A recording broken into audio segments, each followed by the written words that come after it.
ကျွန်တော်ငါလေးခံစားရတယ်လေကျွန်တော်သင်ကမေ့လို့မရလေမမကိုအမြဲတမ်းရလေတကယ်ပါမမရဲ့ချစ်မိသမျှမမများလေ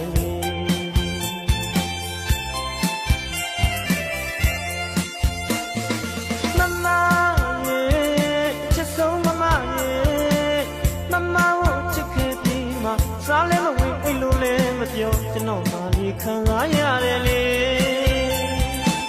ကျွန်တော်သင်ကမေ့လို့မရလေမမကိုအမြဲတမ်းရလေတကယ်ပါမမရဲ့ချစ်မိသမျှမမများလေ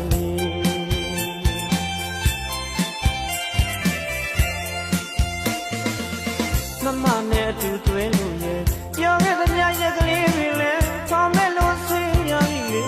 တကယ်မုန်းပြီလားစိမ့်သွားပြီလားမမရဲ့အချိန်လေးလေးတုံ့လွန်သွားသမျှမမကိုပဲတတိယနေပြီးခဲ့တဲ့ကြိစကားမျိုးတွေမမရဲ့မြင်လိုက်ပြီလားနေ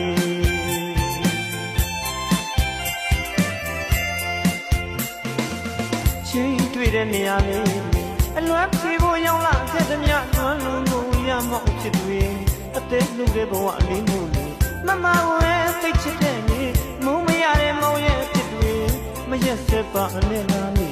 မမကိုတကယ်ချစ်လို့ပါလေ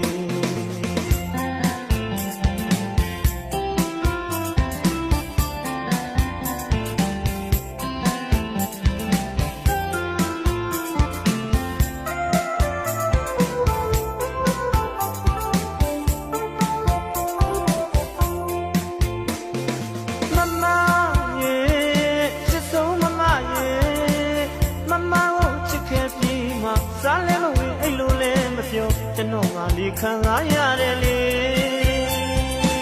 ကျွန်တော်သင်ကမေ့လို့မရလေမမကိုအမြဲတည်းရနေတကယ်ပါမမရဲ့ချစ်မိသမျှမမများလေ